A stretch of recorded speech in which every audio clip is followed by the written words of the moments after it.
Not a place, but a presence. On building home space, surviving disconnection, and learning how to stay. Homesick for something that doesn't exist. Like most of us, I was raised in a complicated family of origin. I made a habit of adopting friends' families so I could take notes, like a little detective, trying to follow the clues to figure out what a normal family was supposed to look like. From there, it was a short stretch to basing romantic choices on partners who lent me their families by proxy.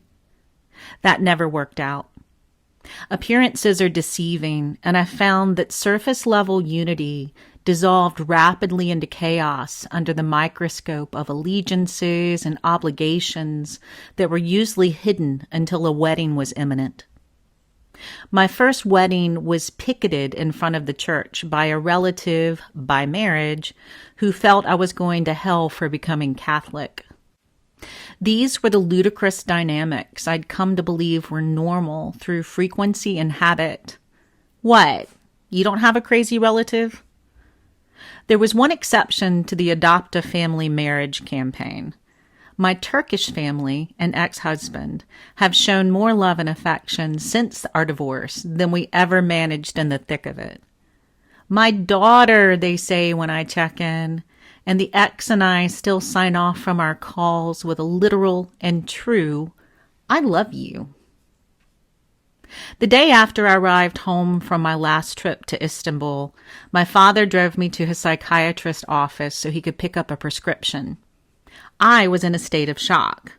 I watched the empty textile mills and derelict strip malls blur past, this old southern town anguished by ghosts, mine, others, histories. But I was haunted by the call to prayer echoing from Istanbul's minarets, the way the sound moved through me. I felt the richness of that ancient city in sharp contrast to the shallowness I imagined facing a future here alone.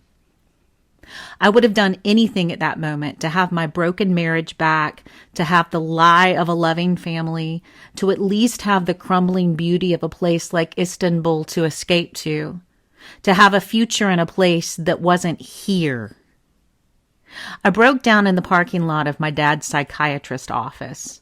Strangers looked at me like I was unstable, and not once, in front of an office designed for helping, did anyone ask if I was all right.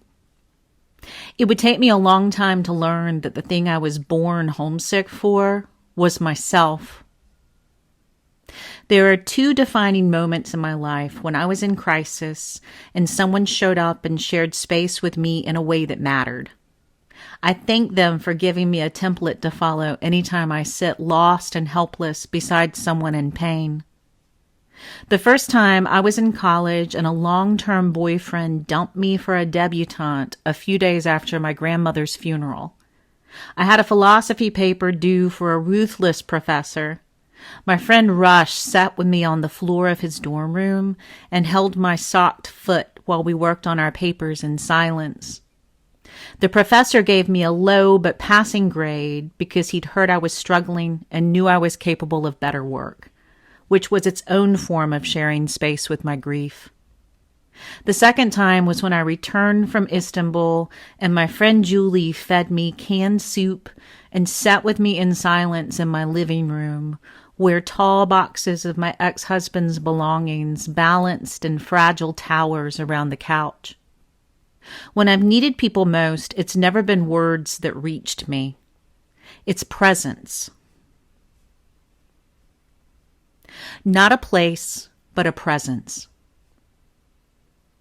I say all this because a couple years ago, Tamar, Reno, and I connected around this vague, shared desire to carve out home space. And it's taken me a really long time to figure out what that actually means. It took a hurricane, a sickness, and a string of forest fires before Tamar and I finally met in person. We'd spoken on the phone a lot, and I'm not a phone talker, but I'd trip over myself to answer when her name lit up on the screen.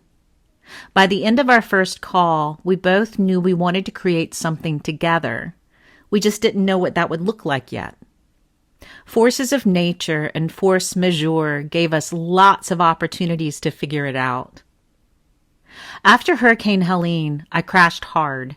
My body went into collapse, and I didn't leave the farm much at all, and for a while, I barely left the house.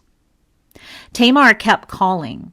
She called to talk about collaborating. She called about people who needed aid after the storm. She called to say something funny. I didn't see it right away, but Tamar was holding my foot.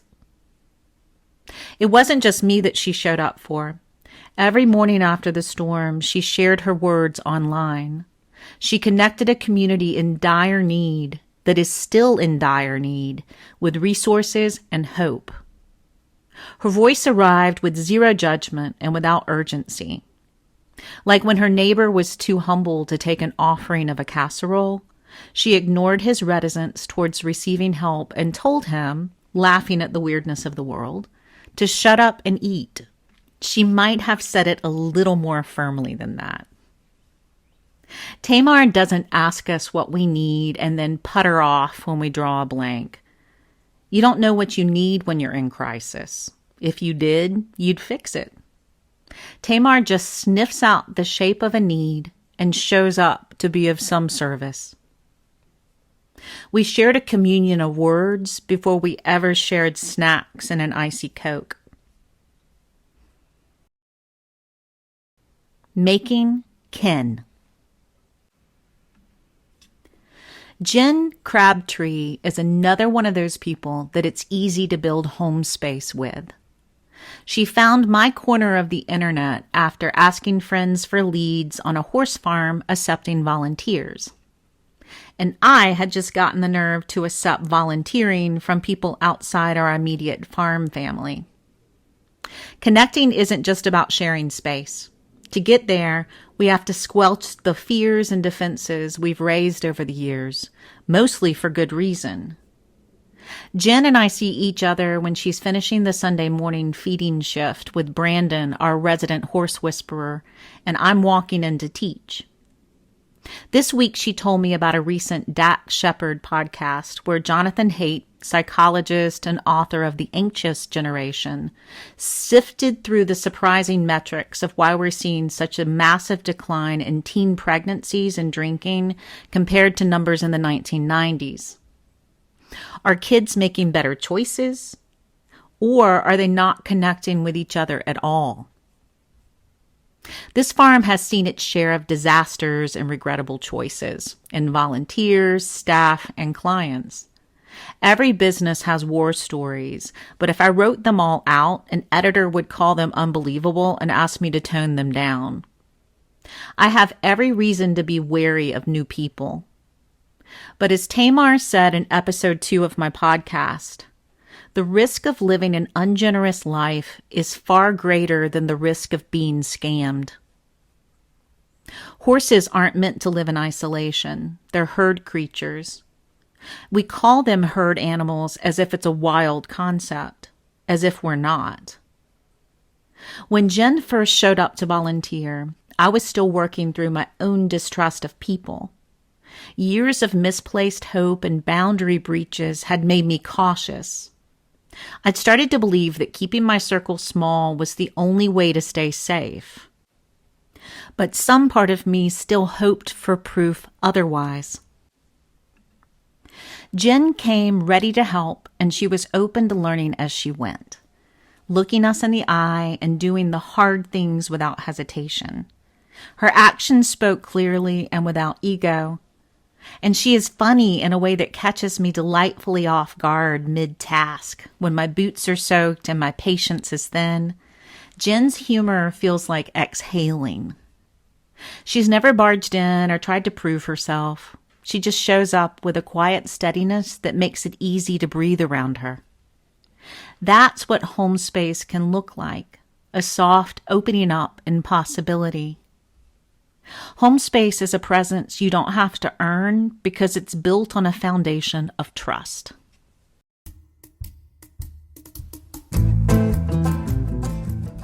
Stable Roots is where I share stories about horses, resilience, and the life I've built from both. I write weekly about connection, healing, and the messy, beautiful business of showing up. You can subscribe for free and follow along. A paid subscription goes even further by directly supporting the farm, the horses, and the work we do here every day. However you choose to be a part of this community, I'm just grateful that you're here.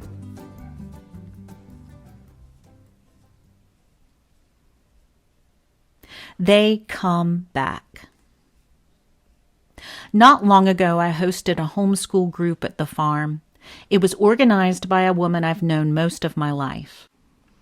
We met as kids at a horse farm, and we've stayed friends ever since.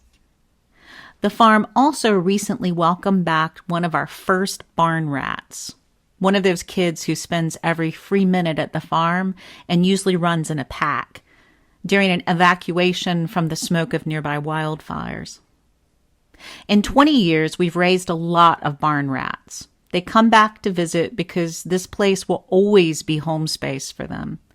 I even get visits from people who rode here with a British legend 40 years ago. Barn rats are mostly feral preteens and teenagers, but in the space of the farm, they learn to connect with themselves, each other, the animals, and the land. People don't usually sign up for riding lessons because they want to make friends. Horses are a one-on-one pursuit. But nothing invites vulnerability, trust, and personal growth like working with a 1,000-pound animal. And when there's that kind of growth, connection becomes inevitable. What happens when you put an adult with a horse? Most horse people I know would classify themselves as loners, introverts, individuals who'd rather be left alone to clean a stall. So why do grown people unwittingly make connections through the horses? The horse world is a community built around a shared love, but it operates like a traveling carnival, a landing place for misfits and characters who would wither in cubicles.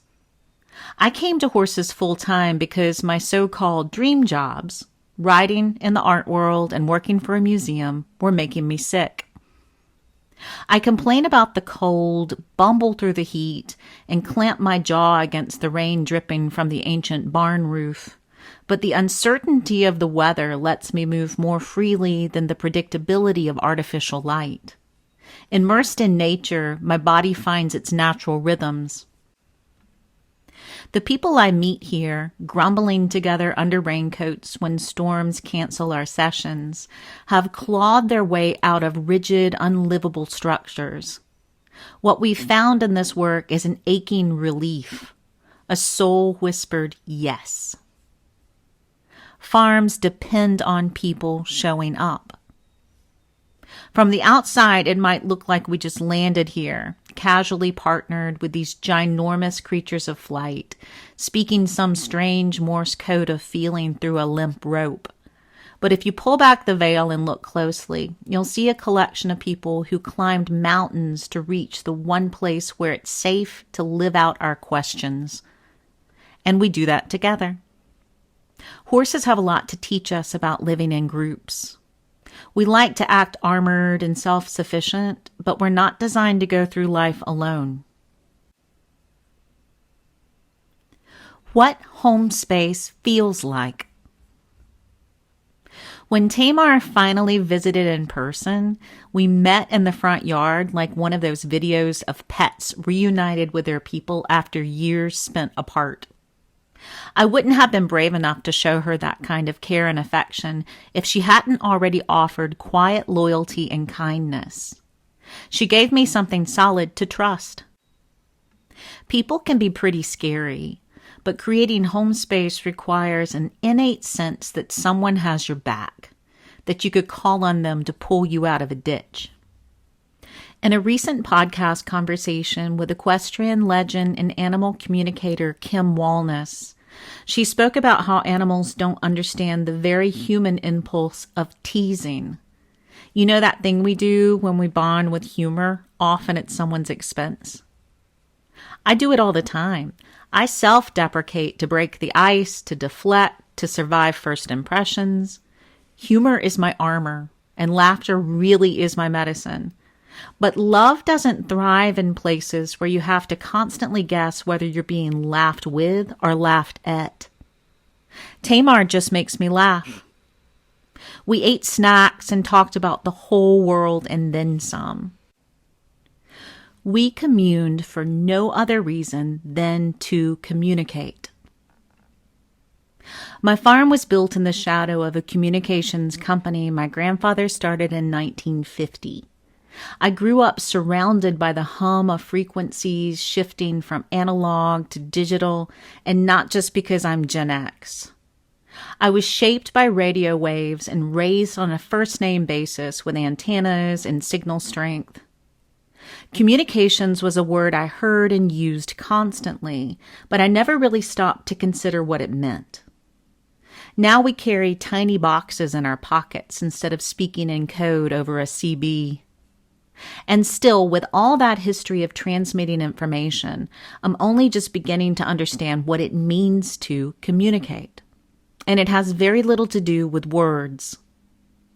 I used to think home was something I had to earn or prove myself worthy of, that if I got everything just right, the job, the partner, the version of me I thought the world wanted, I'd be allowed to belong somewhere else. But that version of home is conditional. It asks you to contort yourself. It punishes you for needing too much, and it confuses connection with performance. The version I'm learning now, the one Tamar lives every day, the one Jen shows up for each Sunday, the one the barn rats come back for even after decades away, is rooted in presence. It's about witnessing and not fixing, and it's about showing instead of showing off. Home space isn't a structure. It's an agreement that says, you don't have to explain why you're quiet today. It says, there's soup on the stove. It says, I'll hold your foot. When you start to build a life like that, even if it's cobbled together from heartbreak, hurricanes, canned soup, and muddy boots, you start to recognize that you were never really alone. You just hadn't found your herd yet. So if you're out there looking for home, start with presence and kindness. Start with the people who make you laugh without wondering if you're the punchline. Start with creatures who remind you how to listen without words.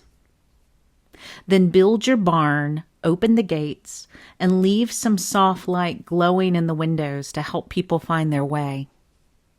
You never know who's crawling over the mountain next. It could be someone like you, someone that is deeply craving some home space. Love, Kim.